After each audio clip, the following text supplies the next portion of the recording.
Olá a todos, tudo bem? Agora nós vamos começar uma rodada de entrevistas com a Ana Paula Garatê sobre patologia de animais de laboratório. Então, Ana, gostaria de cumprimentar novamente pelas excelentes aulas, assim, o conteúdo é extraordinário, né? Muito enriquecedor para todos nós que trabalhamos na área de ciência de animais de laboratório. E agora a gente gostaria de fazer um bate-papo aí, ver sua opinião sobre esses diferentes aspectos, né, e os desafios do veterinário que atua na patologia de animais de laboratório. Então, iniciando, você comentou bastante, né, sobre os estudos, a qualidade dos animais da pesquisa. Então, a gente, considerando que no Brasil, muitos estudos eles ainda são realizados, né, com animais de laboratório com padrão sanitário convencional, qual seria a sua opinião sobre as seguintes situações? Então, primeiro, os animais de padrão sanitário convencional, eles podem apresentar lesões que são causadas por eventuais patógenos, são as doenças de background, e sabendo que o grupo controle ele foi exposto às mesmas condições que esses grupos experimentais, você acredita que seria possível obter resultados reprodutíveis e confiáveis com essa situação? Então, é, eu até te encorajaria a ir para a segunda pergunta, que aí eu já nessa mesma pergunta, porque eu acho que aí tá meio que tudo junto, né? Eu já respondo tudo junto.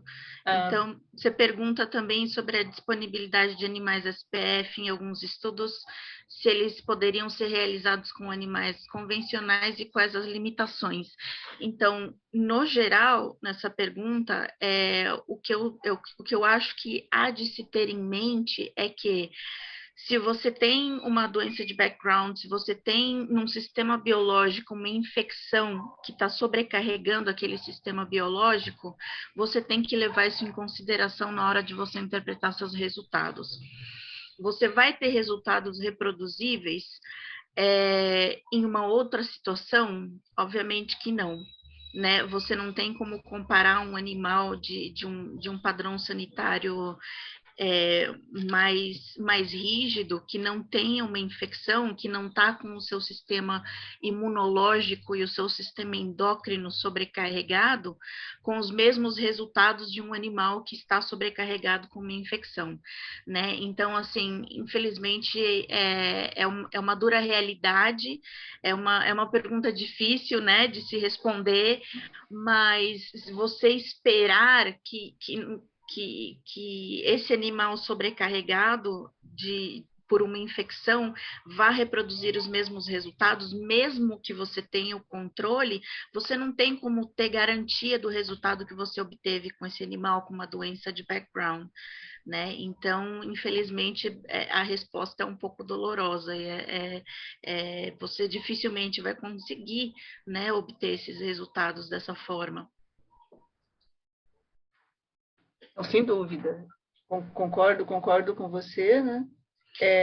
E ainda acredito que isso ainda seja um grande desafio nosso no Brasil, assegurar a qualidade sanitária das nossas colônias de animais de laboratório.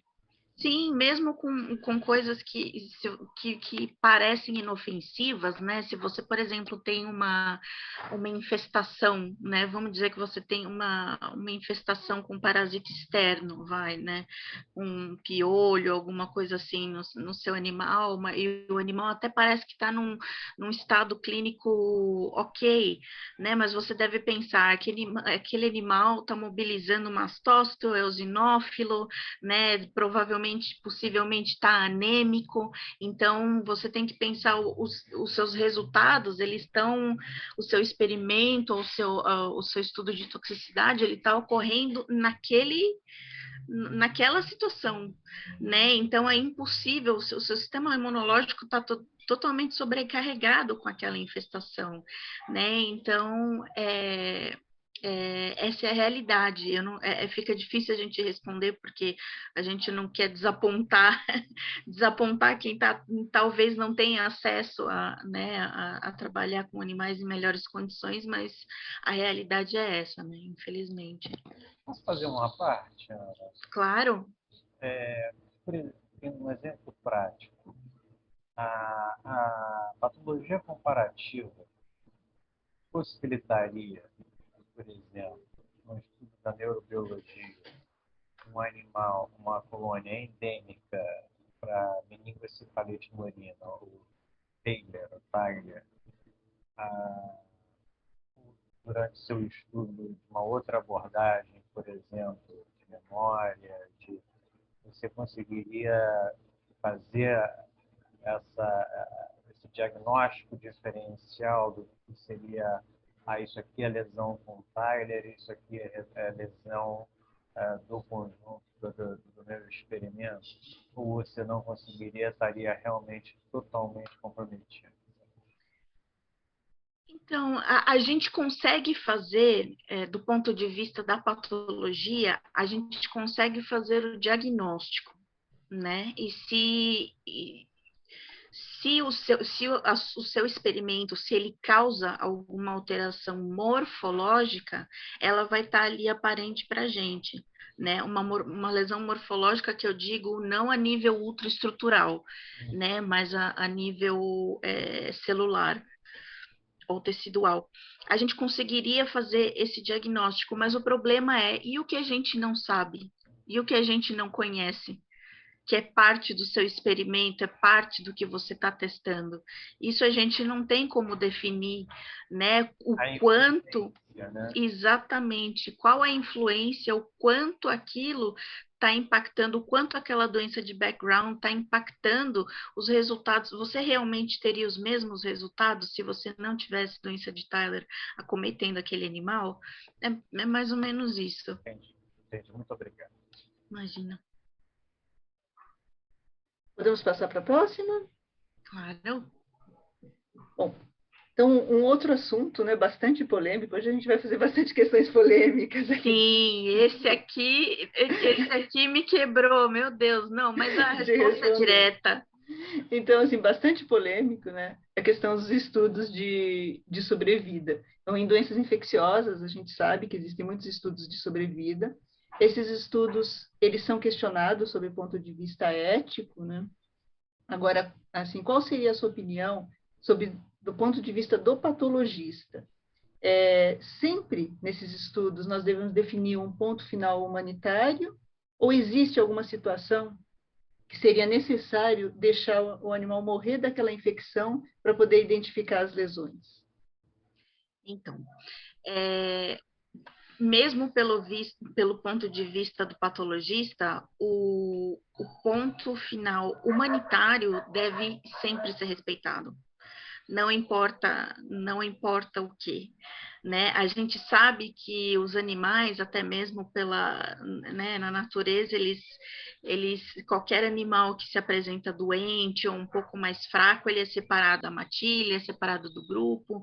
Então, os animais, eles têm um limiar muito maior que do humano para sofrimento, para dor, né? E a outra coisa importante é o estado clínico, né? E, na verdade, é por isso que eu sempre ressalto a importância do clínico nesses estudos, né? A clínica é soberana e é a clínica que fala até quando aquele estudo pode ir. Até quando aquele estudo pode prosseguir. E, enquanto isso, você monitora o estado clínico do animal com análises clínicas, né, com seu hemograma, com seu bioquímico e com a sua avaliação clínica mesmo, né? Chegando a um ponto em que aquele experimento não pode seguir, ele não pode seguir por forma nenhuma, e todo estudo deve seguir o protocolo que foi aceito pela CELA de cada instituição, e a CELA deve ser, eu acredito, deve ser rígida em relação a isso, né? Mesmo nesses estudos de infecção. O que a gente encontrar, geralmente a gente encontra lesão, mesmo o animal estando com uma aparência boa, exatamente por essa razão, né? Por eles terem um limiar alto, muito mais alto que do humano, em suportar algum tipo de de dor, de alteração sistêmica, né? Então, independente de qualquer coisa, nunca aquele limite estabelecido e considerado como ético, humanitário, deve ser ultrapassado. Perfeito. Eu não sei se essa na verdade é a minha opinião, é o que eu considero ser correto. Eu não sei se é compartilhado por todo mundo, mas eu costumo falar que o patologista também é quem dá voz aos animais. Então, em determinado momento, quando alguma pesquisa vai um pouco mais além do que deveria, o patologista deve falar, deve reportar, porque é o tipo de coisa que não pode acontecer, né? A gente usa os animais, mas tem que ser de uma forma ética, de uma forma humanitária, e isso não pode haver concessões. Sim, sem dúvida, eu concordo completamente. Mesmo porque o animal, se você espera ele morrer daquela infecção, ele vai ter outras alterações. Então, Boa.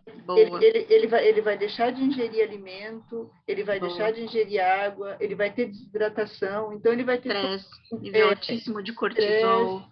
Ele vai ter todo um conjunto de alterações fisiológicas metabólicas que são além, secundárias. Exatamente, são secundárias e são além daquelas lesões que seriam causadas pelo patógeno. Perfeito, é a clínica falando, né? É isso aí, é o que é perfeito. Passamos para a próxima? Sim. Uma outra questão a respeito da necrópsia dos animais, né? Também você comentou sobre os artefatos, muitas vezes esses artefatos eles são inclusive confundidos com a lesão. Exatamente. Então a gente sabe que o processo de autólise ele ocorre de uma forma muito rápida nesses pequenos roedores, principalmente em camundongos, né?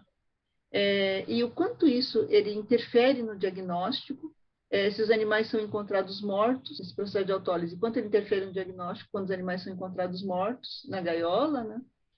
E se nós podemos congelar os cadáveres para fazer a necrópsia posteriormente, ou se esse procedimento não é recomendado porque ele causaria muitos artefatos.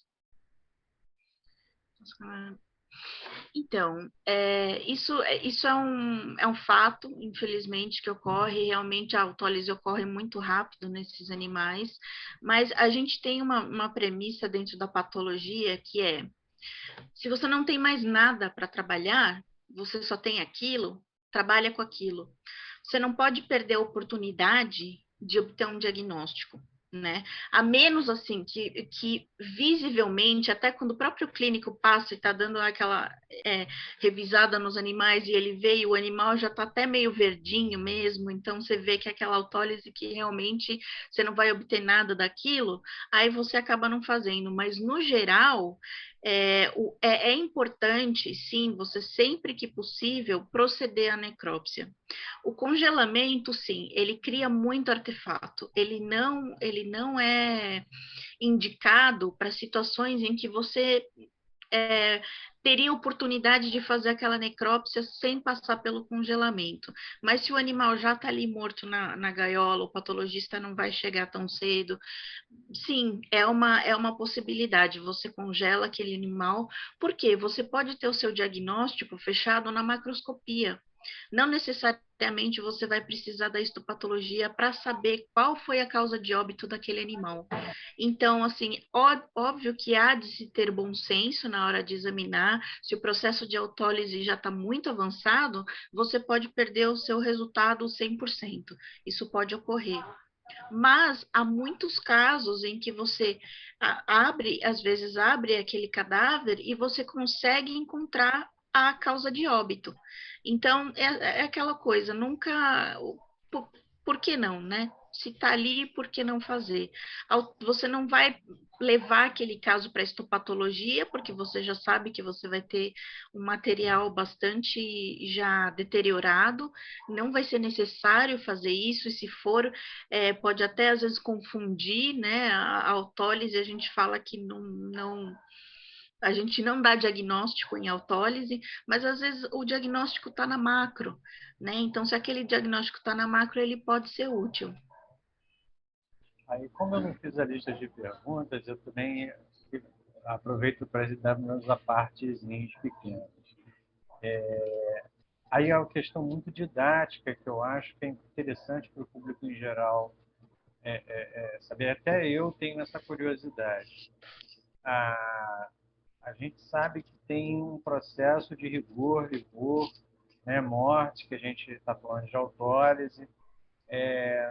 No camundongo, e isso varia de espécie de animal, tamanho, metabolismo, calor, temperatura.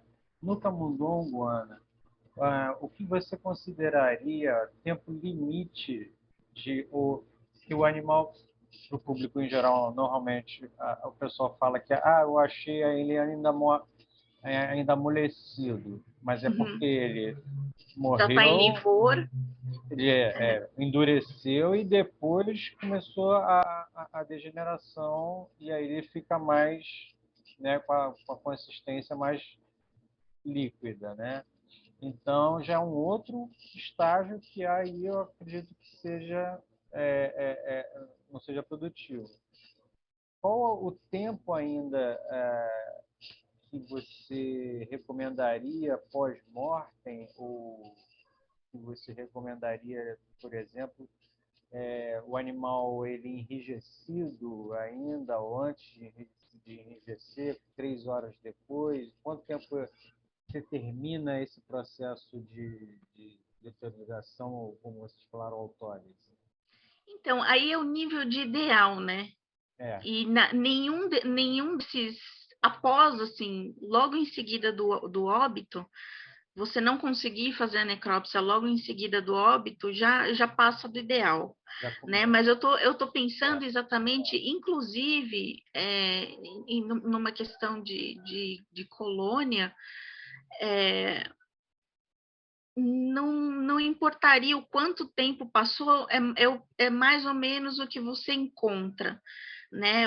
Como você encontra aquele cadáver. Se aquele cadáver, se ele ainda está em rigor, eu ainda faria necrópsia. E, inclusive, mesmo se ele já passou do rigor mortis, eu faria a necrópsia porque às vezes você pode encontrar um tumor gigantesco. A macroscópica. Exatamente, você pode encontrar um tumor gigantesco, aquilo já está se desfazendo, já está liquefazendo, mas você ainda consegue visualizar uma patologia ali, né, sem ter dúvidas, né? Agora, por isso, e é exatamente por isso o olho do patologista também, né? O olho treinado, não só do patologista, mas quem tem olho treinado, e por isso que é legal sempre abrir esses camundongos, exatamente para ver o que é que você encontra.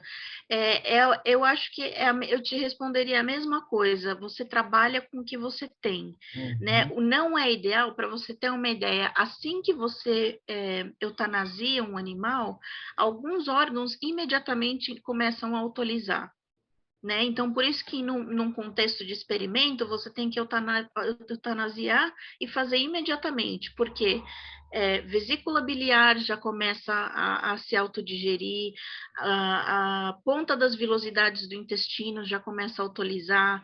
Então, para você ter uma ideia, um animal que fica, né, ali que morre de repente durante a madrugada, só é encontrado no dia seguinte, realmente ele já vai estar num nível avançado de autólise.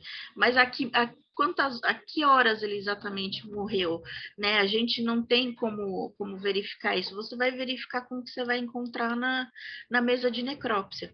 Né? Se a autólise realmente é muito avançada a ponto de nem a macroscopia se salva, aí realmente você não é produtivo, como você falou.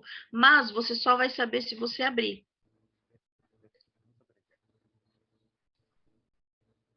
Ótimo.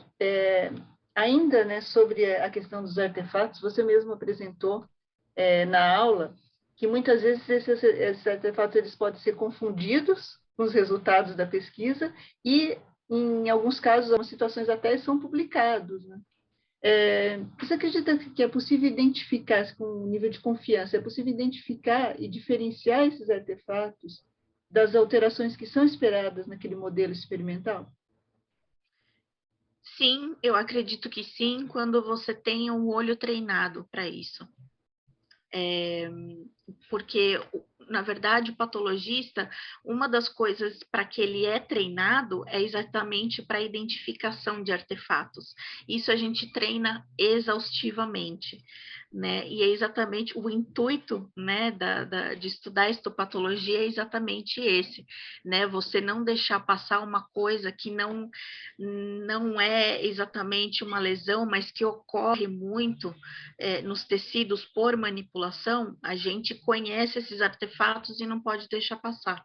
Então, mas aí vai muito do treinamento, da qualidade do treinamento e do nível de experiência do patologista, né? Histopatologia, não, eu diria que não é fácil, nada é fácil, né? Mas, assim, vai bastante do nível de conhecimento e de experiência que o patologista tem, até mesmo com determinados tecidos e com, no caso, como a gente falou, com determinadas espécies. Nem todos os patologistas, por exemplo, os patologistas que não trabalham com animais de laboratório podem não estar atentos a determinadas particularidades anatômicas e histológicas, né? E isso pode ser um ponto perigoso.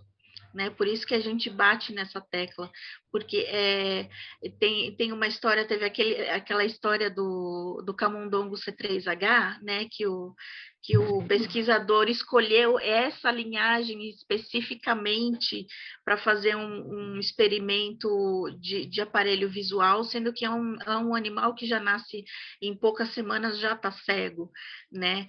Também tem uma anedota e isso foi publicado, de uma glândula prepucial de camundongo que foi publicada como um teratoma, porque quem publicou aquilo não sabia que era um órgão que era típico do camundongo, né? Então, sim, é possível você diferenciar esses artefatos desde que você tenha o treinamento para isso.